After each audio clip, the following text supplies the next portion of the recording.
अभंगाच्या माध्यमातून जगद्गुरु तुकोबाराय म्हणतात, खऱ्या अर्थाने आम्ही साधना केली आणि त्या साधनेला फळ आमच्या आलं. काय फळ प्राप्त झालं? महाराज म्हणतात, देवाच्या संगतीचं सुख आमच्या जीवनामध्ये प्राप्त झालं. काय प्राप्त झालं? या तीनही चरणाचा अभंगाच्या जर का आपण विचार केला ना, या तीनही चरणामध्ये सुख हा शब्द तुकोबाराने घातलेला आहे. का घातलेला असाल बरं? कारण प्रत्येक माणसाच्या जीवनामध्ये अपेक्षित असणारी महत्वाची गोष्ट ती म्हणजे सुख आहे. आणि तुकोबाराय या अभंगाच्या माध्यमातून आपल्याला फक्त आणि फक्त सुखच सांगतात.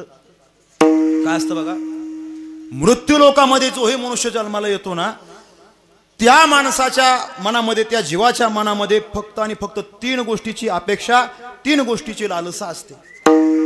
जन्म मिळालाय आपल्याला, माणसाच्या जीवनामध्ये जन्म मिळाल्याच्या नंतर त्याला वाटतंय आपण अमर असलं पाहिजे, आपल्याला मरण नको.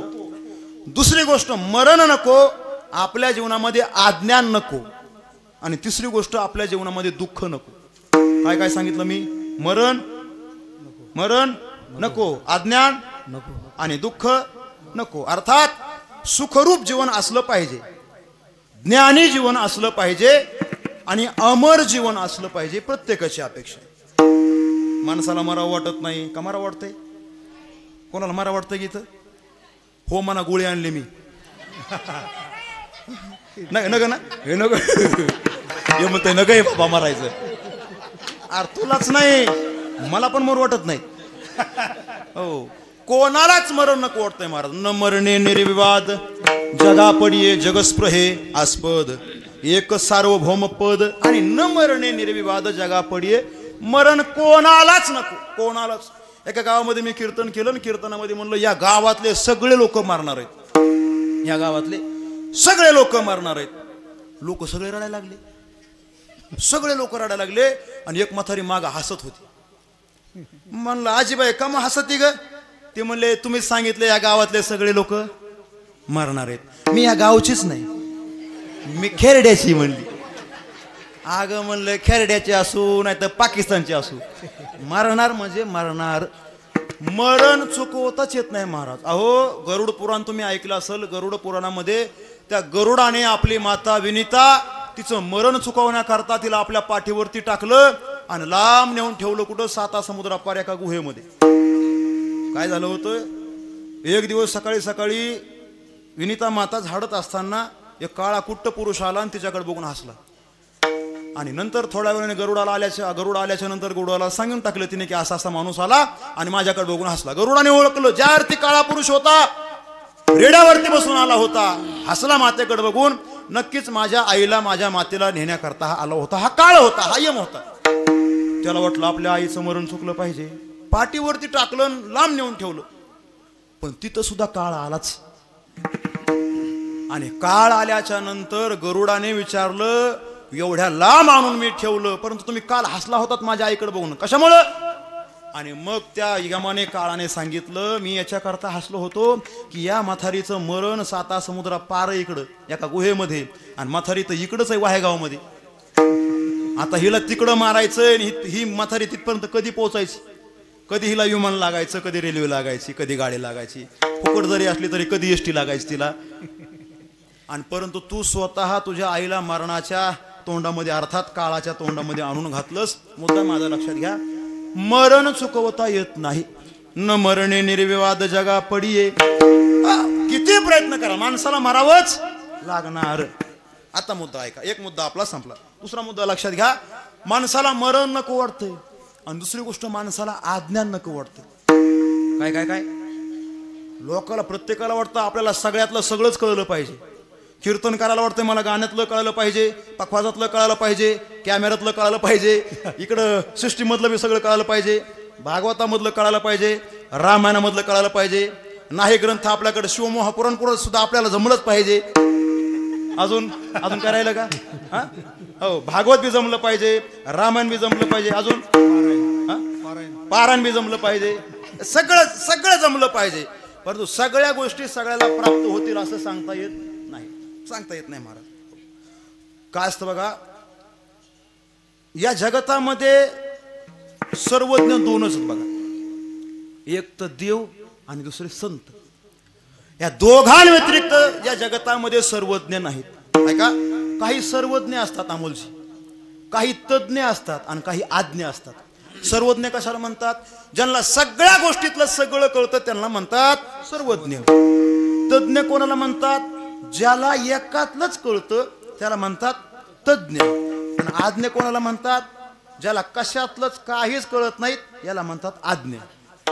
आणखी सोपं सांगू तुम्हाला, आपल्याला काहीच कळत नाही, ज्याला हे बी कळत नाही त्याला म्हणतात आज्ञ. नाही कळालं? नाही कळालं? यालाच आज्ञा म्हणतात. सोपं सांगतो पोरांकरता. काय झालं पोरांनो, समुद्राच्या काठाला एक बाप आणि एक मुलगा दोघं जण फिरायला गेले. कुठं जायचं सांगा? समुद्रावरती. कुठं? मुंबईच्या गणपतीपुळ्याच्या जायचं का? बरं, गणपतीपुळ्या. चला, गणपतीपुळ्याला दोघं जण बाप लेकं फिरण्याकरता गेले. आणि फिरायला गेल्याच्या नंतर मुलगा म्हणला बापाला, बाबा बाबा समोर बघा ना, म्हटले त्या झाडावर कसे मासे चढायला लागलेत. कोण म्हटलं पोरांनो? पोरगा म्हणला बापाला, बघा म्हणला. बाप म्हणला, मूर्खा, मासे झाडावर चढायला त्या का म्हशीत का? कळलं का नाही तुम्हाला? नाही कळलं? यालाच आज्ञा म्हणतात. पोराला अजाबात काही कळत नव्हतं, बापाला त्यातलं काही समजत नव्हतं, याला म्हणतात आज्ञा. याला म्हणतात आज्ञा. आणि तिसरा वर्ग सांगितला तुम्हाला मी, तो आहे तज्ज्ञ. ज्याला एकातलंच कळतं. एकात आपण नाही का डॉक्टर असतात ना, घसा तज्ज्ञ, नाक तज्ज्ञ, हृदयरोग तज्ज्ञ, अजून वेगवेगळे तज्ज्ञ माहिती आहे. ज्याला एकातलंच कळतं त्याला म्हणतात तज्ज्ञ. परंतु तज्ज्ञ माणसाला सगळ्यातलं कळून सांगता येत नाही. सोपं सांगतो, क्रिकेट कोणाकोणाला आवडते सांगा बरं? एवढं मोठी माणसं क्रिकेट बघता का नाही तुम्ही? थोडंफार का व्हायना. बरं, आणखीन सोपं सांगतो, क्रिकेटच्या क्षेत्रातला सर्वोच्च माणूस, सगळ्यात मोठा माणूस, काय नाव त्याचं? त्याने सगळे रेकॉर्ड मोडले. तसा सचिन तेंडुलकर. ज्या अर्थी कीर्तनामध्ये नाव निघतं त्या अर्थी नक्कीच मोठा माणूस. मोठा माणूस महाराज त्या क्षेत्रातला अनायासे आला आपल्या सप्त्यामध्ये. कोण? सचिन तेंडुलकर आपल्या सप्ताहामध्ये आला. कीर्तन चालू झालं, चालही झाली सुंदर, दोघांनी चाल गायली जीवनपुरी रागामध्ये. आणि मी प्रस्तावना वगैरे माझी चालू झाली आणि तेवढाच पखवाज कमी झाला. आणि नेमकं सचिन तेंडुलकर आला आणि आमचा पखवाज बिघडला. आम्हाला काय मिळच लागा ना पखवाजाचा, लावता येणार पखवाज कोणालाच. मी म्हटलं आलाय सचिन तेंडुलकर, मोठा माणूस आहे ना, तज्ज्ञ माणूस आहे, मोठा माणूस आहे, तज्ज्ञ माणूस आहे. मग त्याला आल्याच्या नंतर त्याला म्हणलं, एक काम करा सचिन महाराज तेंडुलकर, आमचा तेवढा पखवाज लावून देता का? लावता येईल का चेअरमन? लावता येईल का? अहो मोठा माणूस आहे, तज्ज्ञ माणूस आहे. तो तज्ज्ञ आहे पण कशातला आहे तो? क्रिकेट मधला. इथं त्याचं तज्ज्ञपणाला काही उपयोग नाही. आता मुद्दा लक्षात घ्या, काही तज्ज्ञ आहेत. तज्ज्ञ एकाच गोष्टीतलं ज्याला कळतं त्याला म्हणतात तज्ज्ञ. ज्याला कशातलंच काही कळत नाही त्याला म्हणतात आज्ञ. आणि ज्याला सगळं कळतं त्याला काय म्हणतात? सर्वज्ञ. बोला बोला काय? ज्याला एकातलंच कळतं त्याला काय म्हणतात? तज्ज्ञ. ज्याला कशातलंच काहीच कळत नाही त्याला म्हणतात, आणि ज्याला सगळं कळतं त्याला काय म्हणतात? सर्वज्ञ. आता पोरांनो मला सांगा, तुम्हाला आज्ञ व्हायचंय, तज्ज्ञ व्हायचंय का सर्वज्ञ व्हायचंय? सर्वज्ञ व्हायचंय ना? मग त्याच्याकरता गळ्यामध्ये माळा घालावं लागतं ना. हा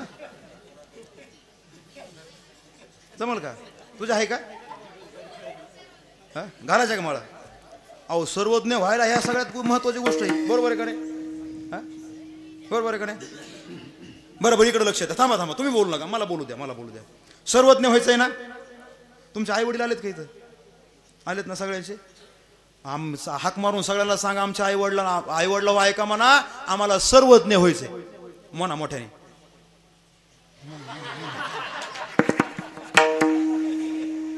अरे म्हणा मी आहे, घाबरू नका. 2 फटके तुमच्या नावाचे मी खातो. सर्वज्ञ व्हायला काय करायचं आपल्याला? हा घालायची का? मग तुम्ही सावडीवर दरोडा टाकला ह्याने तर नाही म्हणतं हे आधीच. ऐका, जाऊ द्या पोरांनो, या वर्षी नाही पुढच्या वर्षी घालता ना. हा किमान दात पडल्यावर तरी घाला बाबा. हो ठीक आहे. नाही आता एवढा किती दिवसात सप्ताह आपला माहिती का? 55 वर्ष झालेत. 55 माळा घातल्या पाहिजे कडे. पोरं म्हणते ना आमच्याच म्हातारीने घातली नाही, आम्ही घालून काय करू, आहे का नाही? चला जाऊ द्या. मुद्दा लक्षात घ्या. मी सांगत होतो माणसाला मरण नको, अमरत्वाची अपेक्षा सगळ्यांना आहे. सर्वज्ञत्वाची अपेक्षा सर्वांना आहे, तसं सुखरूपत्वाची अपेक्षा सर्वांना आहे. महाराज सगळ्यांना वाटतं आपलं जीवन सुखी असावं, बरोबर आहे का नाही? सुख सगळ्यांना पाहिजे का नाही? सगळ्यांना वाटतंय सुख आपल्याला मिळालं पाहिजे, परंतु सुखाचा जो मार्ग आपण निवडतो ना महाराज, तो एकदम चुकीचा निवडतो. मग सुखाकरता आम्हाला काय करावं लागेल? महाराजांनी अनेक पर्याय सुखाकरता सांगितले. महाराज म्हणतात तुम्हाला सुख प्राप्त करायचंय ना, मग जा पंढरपूरला. सुखा लागे जरी करशी तळमळ, सुखा लागे जरी करशी तळमळ, सुखा लागे जरी करशी तळमळ, सुखा लागे जरी करशी तळमळ, सुखा लागे जरी करशी तळमळ, सुखा लागे जरी करशी तळमळ, सुखा लागे जरी करशी तळमळ, सुखा लागे जरी करशी तळमळ, सुखा लागे जरी करशी तळमळ, सुखा लागे जरी करशी तळमळ, सुखा लागे जरी करशी तळमळ, सुखा लागे जरी करशी तळमळ, सुखा लागे जरी करशी तळमळ, सुखा लागे जरी करशी तळमळ,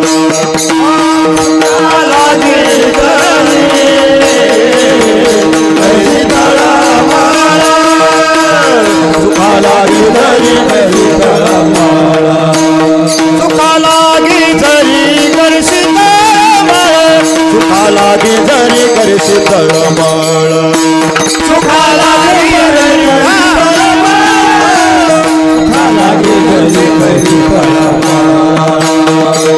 सुखा लागे जरी, सुखा लागे जरी करशी तळमळ, सुखा लागे जरी करशी तळमळ, सुखा लागे जरी, सुखा लागे जरी करशी तळमळ, सुखा लागे जरी करशी तळमळ, सुखा लागे जरी करशी तळमळ, तरी तू पंढरीची जाय कवेळ, सुखा लागे जरी करशी तळमळ, सुखा लागे जरी करशी तळमळ, हो सुखा लागे जरी करशी तळमळ, तरी तू पंढरीची जाय कवेळ, सुखा लागे जरी करशी तळमळ, सुखा लागे जरी करशी तळमळ.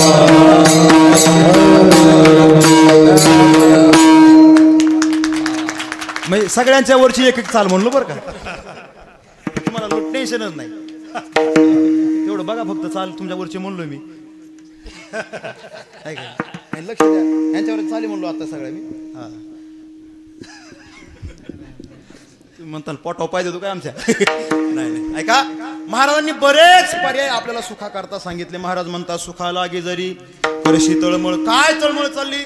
महाराज म्हणतात सर्व सुखाची आशा जन्म गेला, क्षण एक मुक्ती यज्ञ नाही केला, हिंडता दिशा क्षीण पावला, माया वेष्टीला जीव माझा माझे सोहित नेलती कोणी. सायास केला कशा करता? सुखा करता. परंतु ते सुख काय आम्हाला प्राप्त झालं नाही. तुकोबाराय त्या सुखाचा पत्ता तुम्हीच आम्हाला सांगा ना. आणि मग तुकोबाराय म्हणले तुमचा सायासही व्यर्थ गेले, तुमचे प्रयत्नही व्यर्थ गेले नाही. त्या ठिकाणी तुम्ही सुख शोधण्याचा प्रयत्न करत होतात. परंतु तुकोबाराय तुमच्याकडे आम्ही बघतो, तुम्ही स्वतःहून सांगता तुका मने खातो आनंदाचे लाडू, आहे का नाही? घ्या रे चर पडू नका तुम्ही, सर्व सुखले आलो, सर्व अलंकार आनंदे निर्भर. हे कशामुळे झालं तुमच्या जीवनामध्ये? आणि मग तुकोबाराय सांगू लागले आम्ही त्याच्याकरता साधना केली. काय साधना केली? महाराज म्हणतात आम्ही देवाची भक्ती केली. भक्ती आम्ही केली, साधना केली. महाराज म्हणतात काय साधना? भक्ती साधना केली. कशी केली? सांडोनी उद्वेग उद्वेग रहित भक्ती केली. उद्वेग म्हणजे चिंता, उद्वेग म्हणजे तळमळ, उद्वेग म्हणजे दुःख, या सगळ्या गोष्टी बाजूला सारून आम्ही भक्ती केली. भक्ती आम्ही केली सांडोनी उद्वेग, फळ काय प्राप्त झालं? महाराज म्हणतात पावलो हे संग सुख याचे. आम्हाला देवाची संगती प्राप्त झाली आणि त्या संगतीमध्ये देवाच्या सुख प्राप्त झालं. आम्हाला ही संगती प्राप्त होती. कोणाची? जनावराची, माणसाची, शेळ्याची, मेंढ्याची संगती सगळ्यांना प्राप्त होते. परंतु सगळ्याला त्या संगतीमध्ये सुख मिळेल यात सांगता येत नाही. परंतु तुकोबाराय म्हणतात आम्ही देवाची संगती केली आणि त्याच्या संगतीचं सुख आमच्या जीवनामध्ये प्राप्त झालं. लक्ष देऊन ऐका. साधक म्हणले महाराज तुम्ही उद्वेग रहित भक्ती केली म्हणतात, परंतु 4 प्रकारचे भक्त गीतेमध्ये भगवान परमात्म्याने सांगितलेले आहेत. त्या 4 भक्तापैकी जे ते 4 भक्त भक्ती करतात त्या भक्तापैकी कोणची भक्ती केली? भगवान परमात्म्याने गीतेमध्ये सांगितले चतुर्विधा भजन्ते मां जना सुकृतोर्जुनो, ज्ञानी अर्थो जिज्ञासु अर्थार्थी आणि ज्ञानीच भरतर्षभ. 4 प्रकारचे भक्त सांगितले. अर्थभक्त, अर्थार्थी भक्त, जिज्ञासू भक्त आणि ज्ञानी भक्त. बरोबर ऐका किती 4 प्रकारचे. अर्थभक्त 1, अर्थार्थी भक्त 2, जिज्ञासू भक्त 3 आणि ज्ञानी भक्त. पाठ केलं का? पाठ करायचं तुम्ही सगळ्यांना. हा कुठला? आर्थी भक्त, अर्थार्थी भक्त, जिज्ञासू भक्त आणि ज्ञानी भक्त. ध्यानात राहील ना सगळ्याच्या? तुम्ही जर का सगळ्यांनी सांगितलं तुम्हाला बक्षीस देईल कीर्तन झाल्यावर. पाठ करा परत एकदा. अर्थभक्त, अर्थार्थी भक्त, जिज्ञासू भक्त आणि ज्ञानी भक्त. आता लक्षात ठेवा या 4 प्रकारचे भक्त भगवान परमात्म्याने गीतेमध्ये सांगितलेत. या 4 भक्तांची भक्ती करण्याची पद्धत वेगळी वेगळी. अर्थ तो अर्थाचे निव्याजे, जिज्ञासू तो जाणावया लागे भजे. अर्थभक्त काय करतो? अर्थभक्त फक्त आणि फक्त पैसा करता भक्ती करणारा तो अर्थभक्त. आता अर्थभक्तामध्ये कोण येतात? पैशासाठी भक्ती करणारे कोण येतात? सगळे लोक माझ्याकडेच बघायला लागलेत. हा ऐक नाही, लोक म्हणते तुझ्या एवढा दुसरा कोण आहे भक्त अर्थभक्त म्हणून रात्रंदिवस पळतोस नुसता. ऐक नाही, तसं नाही. अर्थभक्त तो फक्त आणि फक्त पैसा करता भक्ती करणारा. अर्थार्थी भक्त तो भक्त संकट निवृत्ती करता भक्ती करणारा. जिज्ञासू भक्त तो भक्त फक्त आणि फक्त देवाला जाणण्याकरता भक्ती करणारा. ज्ञानी भक्त तो ज्ञान मिळवण्याकरता भक्ती करणारा. लक्ष देऊन ऐका. अर्थभक्त अर्थ तो अर्थाचे निव्याजे. व्याजे म्हणजे निमित्त, व्याजे म्हणजे हेतू. तुम्हाला वाटेल ज्ञानेश्वर महाराजांनी सांगितले व्याजे म्हणजे व्याज घेत जा म्हणून. हो तुम्ही उद्यापासून सावकारकी चालू करता तसं नाही बरं का. हो इंग्रज दादा सांगायचे बघा काय, वाच्यार्थ आणि लक्ष्यार्थ. लक्ष्यार्थ घेत जा, वाच्यार्थ घेत जाऊ नका. अर्थभक्त अर्थार्थी भक्त संकट निवृत्ती करता भक्ती करणारा भक्त. संकट निवृत्ती करता समजा आता अमावस्याची रात्र आहे. एक जणाला आमच्या खेरड्यावरून वाहेगावला यायचे. अमावस्याची रात्र, किर अंधार पडलेला आहे, समोर काही दिसत नाही, मोबाईलची चार्जिंग संपली, उजेड नाही, काय नाही. आणि नेमका तो आमच्या त्या शिवावर आला. कुठं? मांगेरा बाबा म्हणा ना, मांगेरा पशी काय ऐक ना, आपण शिवारात माणसं. अर्थार्थी भक्त तो फक्त आणि फक्त संकट निवृत्ती करता देवाचं भजन करणारा. आलाय मांगेरापर्यंत, अमावस्याची रात्र आहे, किर अंधार पडलाय, समोर काही दिसा नाही, आणि मग त्याचं भजन चालू झालं. राम राम राम राम राम राम राम राम राम राम राम राम राम राम राम राम राम राम राम. आणि सगळं ते जलदगती संपली आणि वड्याच्या वर आला. तुमच्या इथं वड्याच्या वर आला आणि त्याचा मंत्रच बदलला. तो म्हणला मेरे अंगनो में तुम्हारा क्या काम है. आओ महाराज संकट गेलं आणि भजन बी गेलं. हा अर्थार्थी भक्त. अर्थार्थी भक्ताचे जर का आपण विचार केला ना महाराज, बरेच भक्त त्याच्यामध्ये आपल्याला पाहायला सापडतात. त्याच्यामध्ये द्रौपदीचं प्रकरण आहे बघा. द्रौपदी फक्त आणि फक्त संकट निवृत्ती करतात हवा करायची. ते पांडवांना दूध खेळण्याकरता प्रवृत्त केलं शकुनी मामाने आणि दूध खेळण्याकरता सुरुवात केली. तो शकुनी फार कपटी वृत्तीचा होता. त्याने ते सोंगट्या वगैरे तयार केल्या आणि त्या सोंगट्या खेळण्याकरता इकडून पांडव बसले, इकडून कौरव बसले आणि चालू झालं. चल हे का नाही, आणि ते सोंगट्या खेळत असताना तो शकुनी मामा लगेच अशा हातामध्ये घ्यायचा, भांजे. ती मालिका होती बघा जुनी महाभारत, त्याच्यामध्ये शकुनी होता असा तिरपा तिरपा चालायचा असा, आहे की नाही. भांजे कितने डालू बोल. आणि ते लगेच दुर्योधन म्हणायचा मामा 4 डाल. तो टाकलं की बरोबर 4 पडायचे. पुन्हा म्हणायचा भांजे, धर्मराजाला म्हणायचा कितने डालू बोल. धर्मराज म्हणायचा 6 डाल. पण ते 2च पडायचे, 2च पडायचे. सर्व राज्य हरलं, पांडवही हरले. आणि सगळं हरल्याच्या नंतर पुन्हा त्या शकुनीने सांगितलं तुझ्या घरची लक्ष्मी राहिली. लक्ष्मी कोण राहिली होती, कोण राहिली होती, द्रौपदी. आणि मग त्याने सांगितलं लाव डावावरती त्या लक्ष्मीच्या रूपाने परत तुझी लक्ष्मी परत आली तर. हा कपटी होता महाराज. आणि ते दूध खेळत असताना त्याची बुद्धी भ्रष्ट झाली होती धर्मराजाची. नाहीतरी कलीला ती जागा दिलेली माणसाची बुद्धी तर भ्रष्ट होती, बुद्धी भ्रष्ट होती. आणि त्याने सांगितलं बोला म्हणले, आणि लगेच लावा. लावला पणाला. त्याने सांगितलं किती टाकायचे, तर म्हणला 5 टाका. 1च पडला. आणि द्रौपदी सुद्धा हारली. गेला दुःशासन. ओढत ओढत ओढत ओढत आणलं महाराज. आणि ओढत आणल्याच्या नंतर सांगितलं दुःशासनाला दुर्योधनाने ओढ तिची साडी. साडी ओढण्याकरता सुरुवात केली. तोपर्यंत ती भजन करत नव्हती देवाचं, देवाचं तिला स्मरण बी नव्हतं. परंतु ज्यावेळेस साडी ओढण्याचा प्रयत्न केला ना, दुःशासनाने साडी ओढण्याकरता सुरुवात केली. आपल्या पतिदेवांकडे सगळ्यांकडे बघितलं, सगळ्यांनी माना खाली घातल्या होत्या. भीमाला राग आला. भीमाने गदेला हात लावला.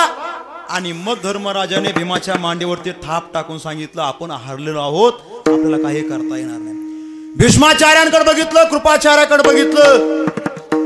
कोणाची ताकद होय ना दुःशासनाला सांगायची, दुःशासना अरे तुझी ती भाऊजाई आहे, तुझी ती वहिनी आहे. आणि मोठी वहिनी मोठी भाऊजाई ही आईसारखी असते. हे कृत्य करू नको. ताकद होत नव्हती, कारण अन्न दुर्जना घरचं खाल्लेलं होतं. शेवटी मग तिच्या गोष्ट लक्षात आली, देवाशिवाय आपल्याला कोणी सोडवणार नाही. तू का म्हणे तुला सोडविना कोणी. आणि एका चक्र पाणी वाचून त्या. आणि मग धावा केला. कोठे गुंतलासी द्वारकेचा राया, कोठे गुंतलासी द्वारकेचा राया. वेळ का सखया लाविला, वेळ का सखया लाविला. दीनानाथ ब्रीद सांभाळी आपुले, दीनानाथ ब्रीद सांभाळी आपुले. नका पाहू केले पाप पुण्य. आणि मग भगवान परमात्मा धावून आला. मुद्दा लक्षात घ्या, द्रौपदी ही अर्थार्थी भक्त आहे, फक्त संकट निवृत्ती करता देवाचा धावा करणारी. विठ्ठला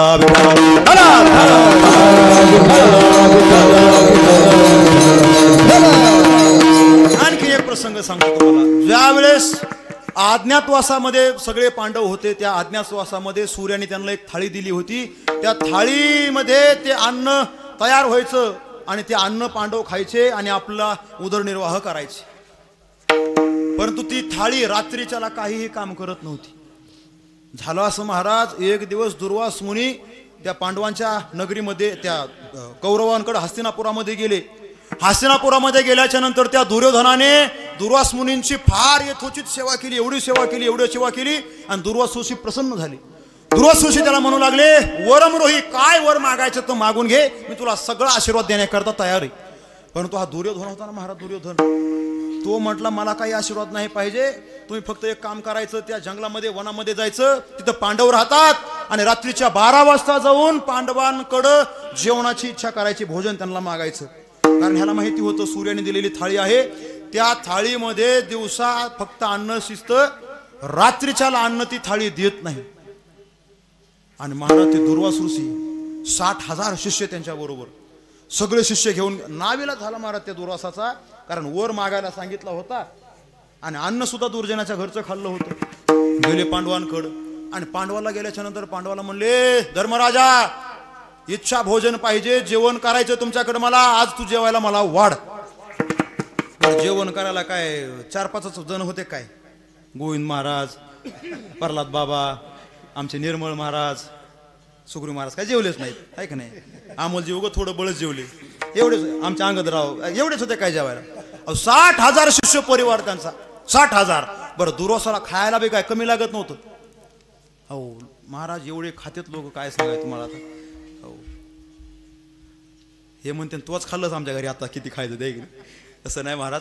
हो एवढं खायला लागायचं. आणि मग धर्मराज म्हणले आता काय करायचं, आता काय करायचं? द्रौपदी म्हणली तुम्ही काही काळजी करू नका, मी माझी त्यांची सोय करते. गृहमंत्री मी ना, स्वयंपाक बनवायचा आहे मला, तुम्ही काम काळजी करता. धर्मराज म्हणले अगं काहीच नाही आपल्या घरामध्ये झोपडीमध्ये, कसं काय त्यांना खाऊ घालणार? आणि मग त्याने सांगितलं काळजी करू नका. त्यांना सगळ्यांना सांगितलं तुम्ही काय करायचं, गंगेवरती स्नान करून या, मी स्वयंपाक तयार करते. त्या दुर्वास ऋषींना माहिती होतं हिच्याकडे काही नाही, परंतु नाविलाज असतो सगळे शिष्य परिवार गेले कुठं? स्नान करण्याकरता गेले. तुम्हाला सांगतो आपल्या जीवनामध्ये आणखीन काही लोक, आपल्याला वाटतंय दुर्योधन मेलाय. दुर्योधन आणखी मेलेलाच नाही.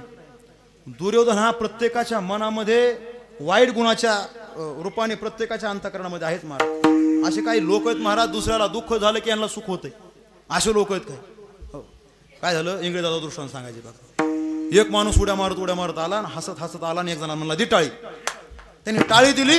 तो टाळी घेणारा माणूस म्हणला काय झालं एवढा आनंद व्हायला? तो म्हणला काय नाही, आमच्या शेजारी जो बाळू आहे ना त्याला 50 लाखाची लॉटरी लागली. अरे म्हणला 50 लाखाची लॉटरी त्याला लागली, तू उड्या का मारतो? तो म्हणला त्याचं तिकीटच हरपले.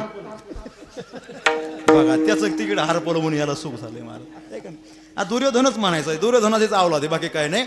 आणि गेला महाराज तो स्नान करण्याकरता गेल्याच्या नंतर स्नान केलं. आणि मग द्रौपदीने धावा केला. कोठे गुंतलाशी द्वारकेच्या राया, हो दुर्वास पातला धर्मा छळा वयावनी, धावशी लवला ही शाखा देठ घेऊन, हा कहे लक्ष्मी ती कहे गजराज. तसं द्रौपदीचं नाव घेतल्याच्या नंतर द्रौपदीच्या जवळ हजर झाला देव आणि सांगितलं तुझं काय काम असेल ते पुन्हा नंतर. खात्या ताटावून उठून आले, एक घास तुझा तोंडामध्ये घातला नव्हता, आणि मला पहिलं जेवायला वाढा, काम काय सांगू नको. आणि मग द्रौपदी म्हणली देवा त्याच्या करताच बोलवले, ऐका नाही त्याच्या करतात. म्हणजे हे शिवरात्रीच्या घरी एकादशी गेल्यासारखं झालं. म्हणले ह्यांना जेव घालायचंय म्हणून तुला बोलवलं, तूच मला जेवायला मागायला लागलास. आणि मग देव म्हणला काळजी करू नको, काहीतरी तुझ्याकडे असेल खायला बघ. ते बघ ते ताट आहे का, त्या ताटामध्ये एक मला भाजीचं पान दिसतं चिकटलेलं.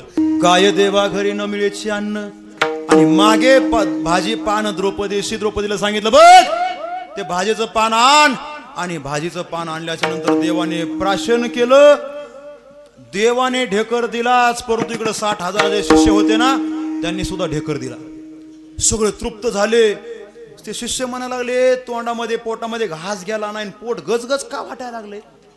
कालची पुरणपोळी जिरली नाही काय की म्हणले, कस काय गजगज वाटायला लागले? आणि मग भीमाला सांगितलं जा भीमा आणि आण बोलून सगळ्यांना. गेला भीम गंगेवरती. चला म्हणले चला शिष्य परिवार चला जेवायला. शिष्य म्हणू लागले अरे भीमा पोटामध्ये जागा नाही खाण्याकरता, आणि कुठं भीम म्हणला सांगायचं नाही जेवण करायला. लोक ते शिष्य म्हणले कुठं नादी लागता, 2-2 घास खाऊन चला बस चला.